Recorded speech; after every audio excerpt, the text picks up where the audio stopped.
Hey everyone, it's AB Stoddard with the Bulwark, and I'm back with Bill Kristol, co-author of Morning Shots and editor at large of the Bulwark, and my good friend. And we are so pumped that last night, the second night of the Democratic convention, was a lot better than the first, right, Bill? It was, though it's a good Um, reminder that these things don't always go in you get a not so great night, then a very good night, but who knows the last two nights. And of course, the fourth night is the key. I mean, at the end of the day, we get so interested in each night. This could be an exception. We should talk about this. I'm very curious to get your thoughts on last night, because that could be an unusual moment where the Tuesday night becomes a memorable one. But still, of course, her speech Thursday night is Kamala Harris's speech is the key. But so you were watching last night. I'm here at the beach, slightly distracted by kids and grandchildren and stuff. What did you think of the two Obamas and of Doug Emhoff? I guess those were that was the trilogy that was the key to the evening. so last night I turned it on earlier than I meant to. Okay, I almost skipped the roll call, and that was absolutely It wonderful. was, yeah. I think that will be another one of the most viral things, components of the entire convention. So you don't have to know who Lil Jon is, Bill, but he's from Atlanta. So they do a roll call and they have great music going. They have a DJ and they're going, through the alphabet, and they get to California and they say, we're going to pass because, of course, they want to put Harris over the top. But each one is a bunch of really, sometimes it's Gavin Newsom, who gets to be the chief of the delegation speaking. Sometimes it's, just some, minor person from the state. It was completely different each time, wonderful music each time. And then they get to Georgia and Lil Jon busts into the arena singing Turn Down for What. And the whole place goes crazy. Of course, Georgia is very important. And it was a great surprise. Again, one of these, they've been really good with their Academy Award production of injecting surprises right when you need them. Even though the roll call was going really well, it was really energetic and really fun. That was unbelievable. Then he gets into the huddle with the Georgia delegates, and they're, talking about, casting their votes for Kamala Harris, and he fist bumps with Raphael Warnock. It was absolutely delightful, electric. So I was really AB surprised Stoddard, about that. pumped for Little John. I like Little John. What's his name? I It's mean, not Little John, well, right? It's Lil John or something like that. it's Lil, Lil L-I-L, but John. Turn Yeah, Down for What's a I'm not great fully up. song. You're up on the Lil John situation. I'm not fully up on that, but Look, I didn't know his you're name, more but in I know his touch with the song, youth, and I didn't know he was from Atlanta until last night. So anyway, loved that.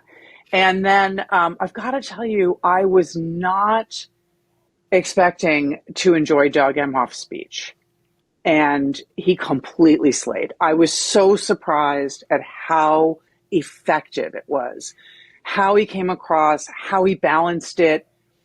It was sweet and personal, but not cringe. It didn't seem overdone. And there's always the temptation by someone who loves, it's their loved one, and they can't really be objective about how the speech is going to come off. He did a little video with his kids earlier in the day about how he just wanted to do a good job because he really wants to help elect her. He knew that he said that he liked the words he had written, but he just was, really concerned about the delivery. And it was just to come from nowhere a success. It was really, really wonderful and powerful.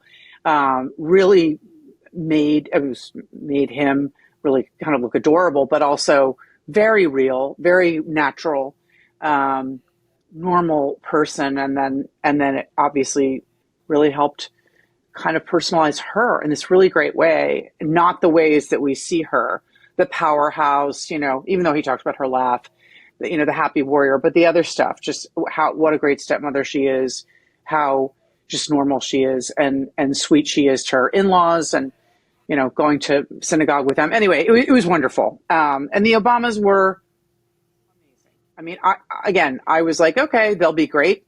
But again, I was really surprised. Michelle Obama was a different Michelle Obama than we have ever seen before. She doesn't like politics. She leaned so deeply in to this moment, and to not just saying Kamala Harris is great and this is why we need to elect her, jabbing at Trump, really, really imploring the delegates and the people at home to not be complacent, to treat this like an emergency, to do whatever they can, even if the polls are good, which was such a powerful message. It's very much needed. I didn't expect it from her.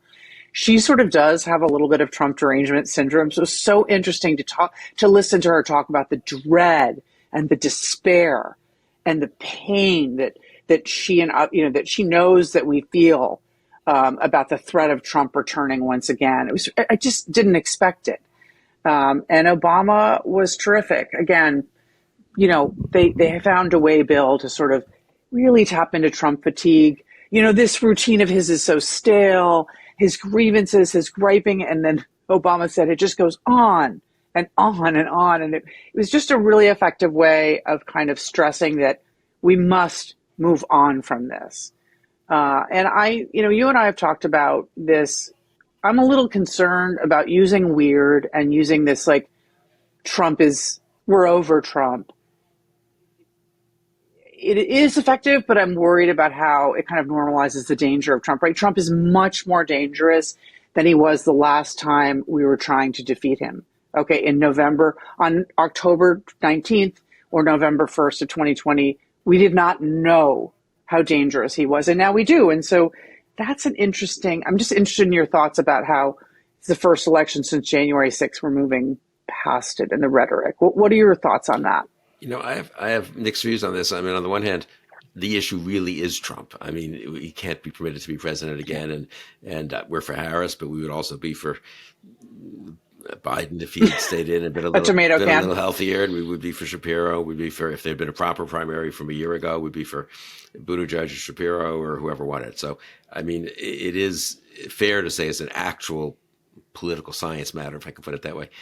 Trump is the dominant issue in the race. But that is a good reminder that the truths of political science are not the truths of electioneering always. And the key electioneering task ahead for the next 2 months is both introducing Kamala Harris to the American public and deepening that introduction and convincing 51% of the American public, maybe 52.3% to be safer, that they're comfortable with her as our next president. I mean, the opinions on Trump are baked in. So even though Trump is the more important thing in the race, if I could put it this way, he's not the variable in the race exactly. And that's why I've always thought for this convention, the key is to continue the very good work they did for the first month of her candidacy, and the good work she did, to be fair, of introducing herself and humanizing, if I could use that term, herself, and also laying out an agenda for the future and turning the page. And she's not Biden's. I think it's amazing when you think about it.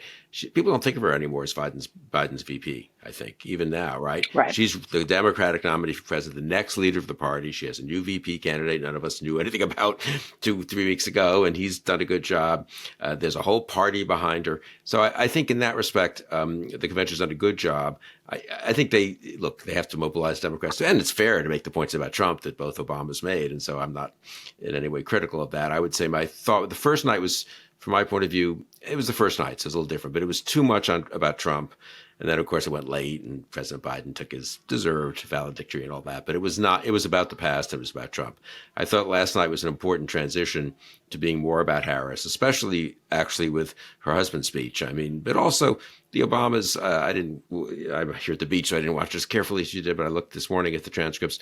They do talk about her personally, right? And in a way that's, I think, impressive and interesting. And so, again, if you were a fan of the Obamas, and the majority of the American public was in 2 state elections of President Obama, and certainly of her, that you think, okay, they say she's fine. She really is fine. So they've done, and also that finally there were the Never Trump Republicans were brought to the fore a little bit last night. Again, they're not as famous, and they're not in the prime time, and they shouldn't be at this point. It just wouldn't make much sense. But and Mike Ludig on Monday, the conservative judge, endorsing Harris. I feel like they've done a decent job, probably do a little more, but a decent job of broadening the big tent as well. So all in all, pretty effective, I think, especially last night. Again, with the big caveat that these things hinge so much on the final night. I mean, I just can't emphasize that enough.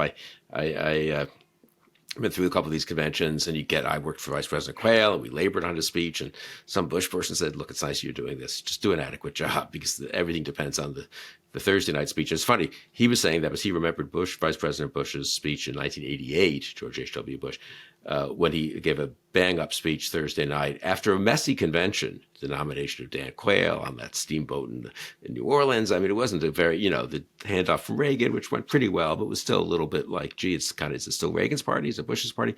He gave that speech Thursday night. Everything else was forgotten. And he was behind Dukakis, and he launched off to victory. In 92, ironically, which is when this Bush person was telling me this, he didn't give a particularly memorable speech at all as an incumbent president, and we sort of faltered along, and Clinton and Gore had all the momentum, and they beat us. So it's a good reminder that the Thursday night speech by Vice President Harris is the crucial one, but they've done a good job of teeing that up. And I think tonight, even though it's President Clinton, which is, again, looking back, and young people don't know who he is and they don't care, and really it's sort of weird in terms of where they inserted him. But Governor Walz will do great. I mean, they've been writing great stuff for him. He delivers it well. He's interesting. But I'm sure they'll have some surprises because they've been doing that. Whether it's videos, I mean, they found a way after somebody's sort of dull to inject excitement into the room. They're very good about that. But it's a reminder, right, that these things this is not just to launch her candidacy.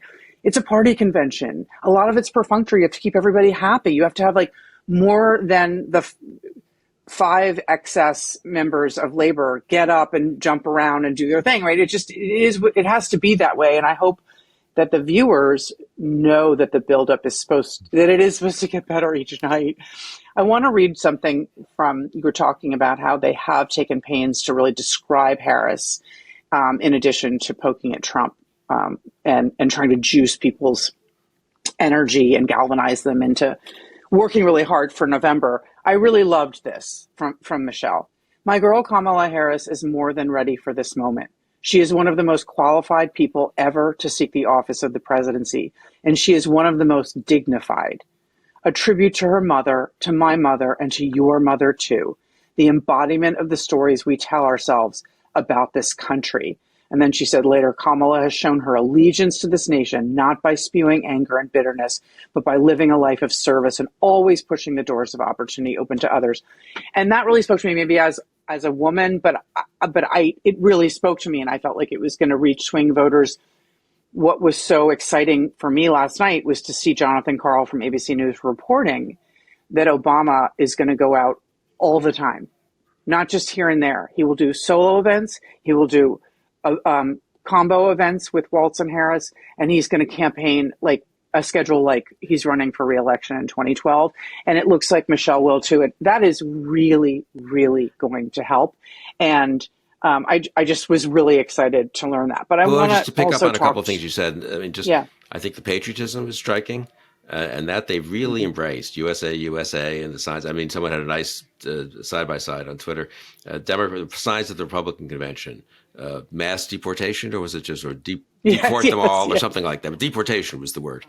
Mass deportation. Signs at the Democratic convention, USA. I think they built on the Olympic spirit a little bit. And so I think that part is very good. The kind of pro-family part, if I can put it that way. Of course, the word family values has become so distorted to become an attack on many families, but they've reversed that. I mean, what Michelle Obama said in Doug Emhoff's portrayal of the blended family they have, I think it really, they've flipped the script, so to speak, on some of these typical attacks against the Democrats as vaguely not too patriotic, vaguely hostile to families. And so I do. And the last point I make on just this little point, you mentioned the roll call and sense of joy, I guess, or excitement.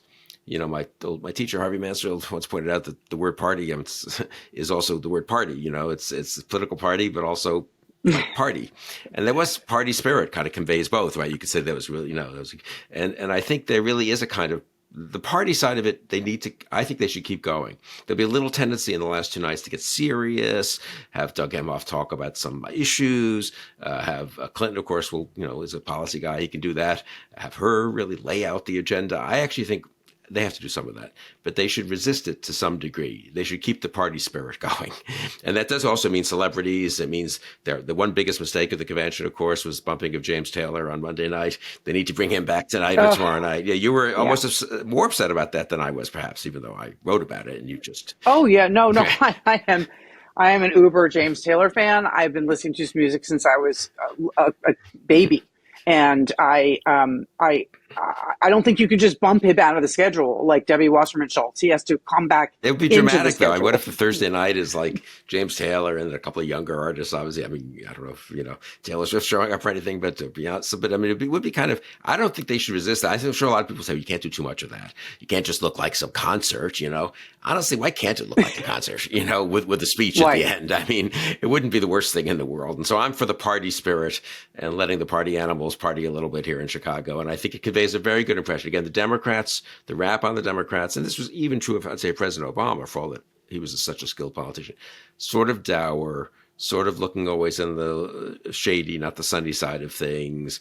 American history is a story of travails and injustices a lot of the time. And of course, some of that's true, don't get me wrong. But, and even today, we can't be too complacent or satisfied. And a little bit of the opposite wouldn't hurt the Democrats, And so I think they've done a good job of moving in that direction and capturing a fair amount of that.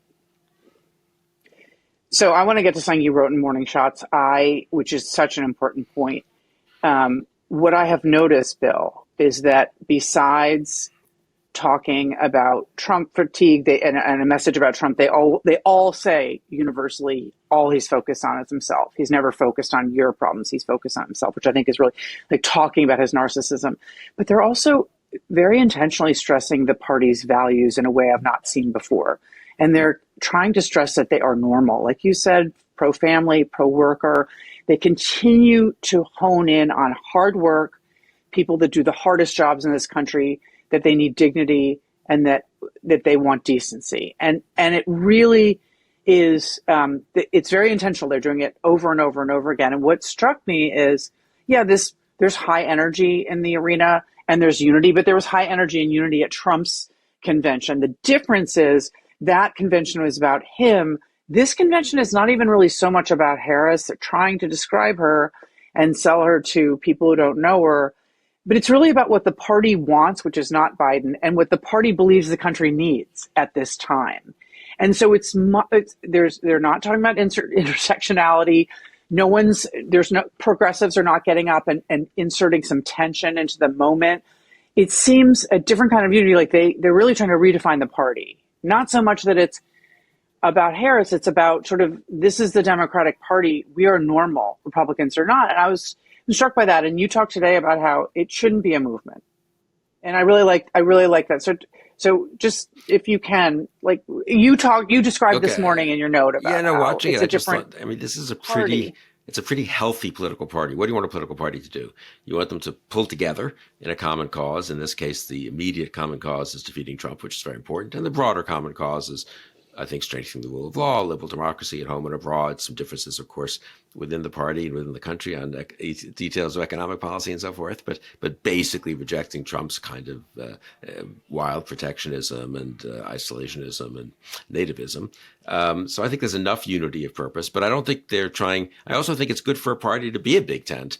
And it's good in two ways. Yeah. It's health. It's a big country. You cannot try to get it. There's too much sometimes of this. We've got to get everyone pulling exactly in the same direction. Well, no, we don't. In fact, we want to have different voices up there.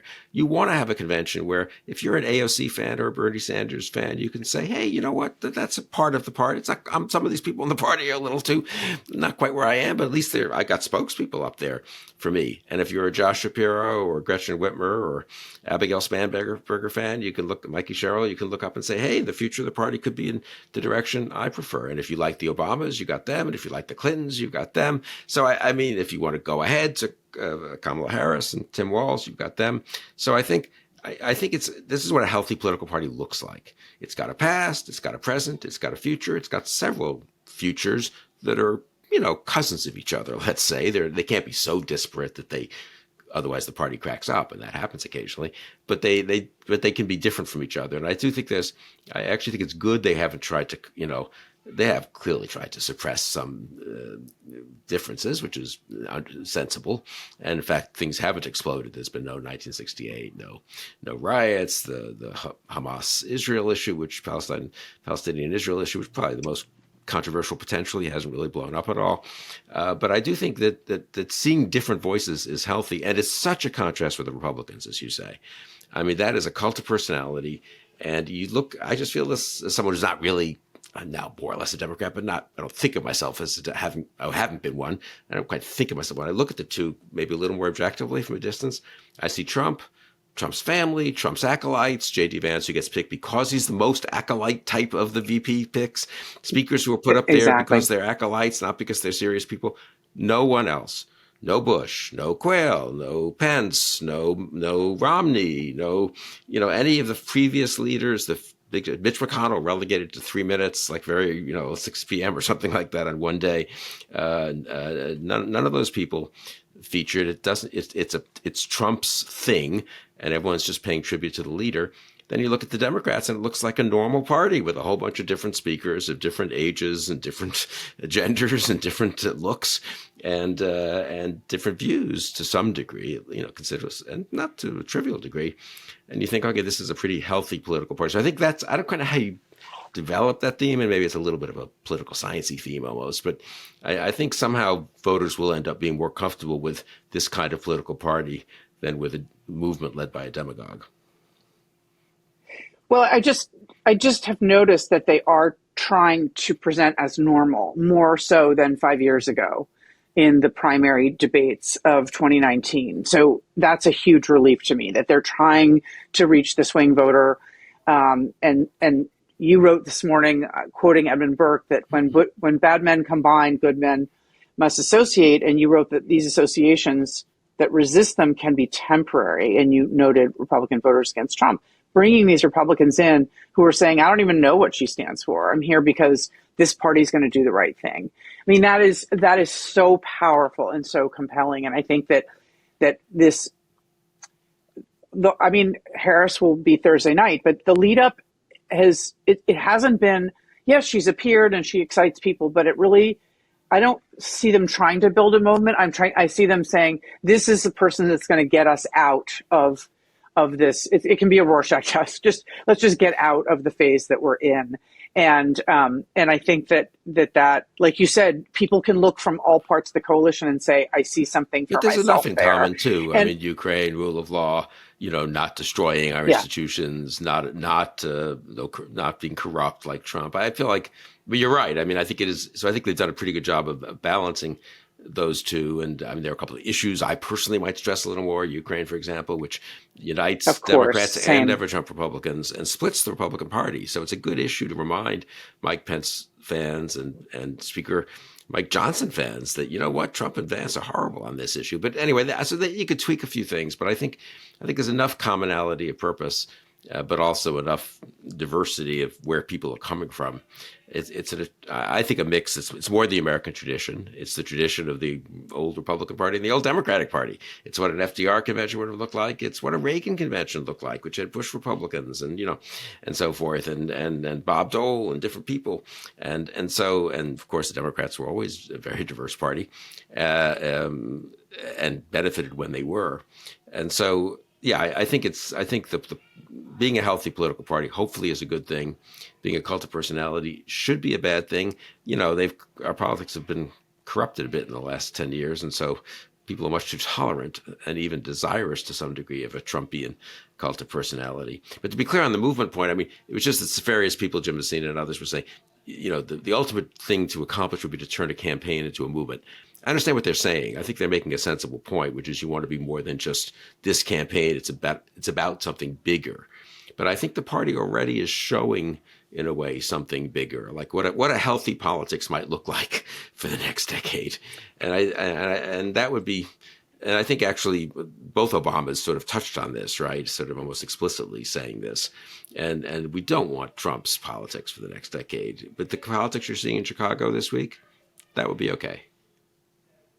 Yeah, I do think that they've done it. I mean, there's coconut memes and all that excitement around her in the campaign, and she can become a big cultural figure for people. If that drives energy and turnout, and door knocking and volunteering, I'm good with that.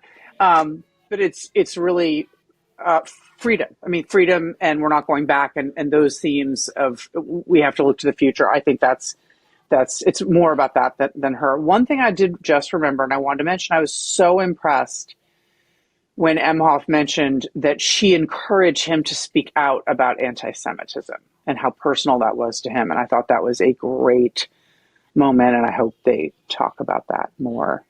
All right. Anything else before we wrap up, Bill, about how excited you are to listen to another really boring woman governor get up? I'm really sorry. I love that we have great female governors, but their speeches so far have been so I dull. haven't really watched all of them, but I take your word for it. No, I'm looking forward to the next two nights. It'll be interesting. Last night, as I say, was such a pleasant surprise, I think, in terms of quality, but also just more interesting, as you were saying. And they've done a good job of mixing, even the beaming in of, so to speak, of Harris from Milwaukee and the same place that Trump had his convention. I mean, they've had good gimmicks, if you want to call it that, but that's part of politics, right? I mean, I think when we next speak on this weekly podcast and video, which will be presumably next Wednesday, we'll know, of course, a lot about what's happened. I just think from a hard-headed political point of view, if you're for Harris, you want her to get a bump out of this convention. You and I have discussed this before. You want to go from +3-ish nationally to +6 or so nationally. I think really you want to get beyond Biden's number of, what was that, 4.5 point edge. And from 2020. Have to. And so I think we'll know. We'll have a bunch of polling over the weekend, and we'll have a sense of where the race stands. Next week will be interesting. The week after the convention, the week before Labor Day, 2 weeks before the September 10th debate. I mean, what an intense, I guess 8 weeks total it is from when she gets in the race to that September. Is it even 8 weeks? No, 7 weeks to that September 10th. Not even September 10th debate. I mean, think of that, and that's kind of. And that's a huge, so much has been on the and they've done a very good job so far. Let's put it that way. They've had a very good Kamala Harris has had a very good first 4.5 weeks, you got to say. Excellent. I hope that she doesn't hit a big stumble, because so far it's been pretty seamless. All right, Bill, this has been so much fun. I want everyone to know that we have constant coverage here at the Bulwark's YouTube channel, so everyone should be checking back at night and then first thing in the morning. And no matter how good those polls are, Bill, when we meet next Wednesday, we're going to remind everyone, just like Michelle Obama did, that she needs a really big buffer. She needs a big spread. Everyone's got to keep working. Okay. We'll see you next Wednesday. Thanks, Avi.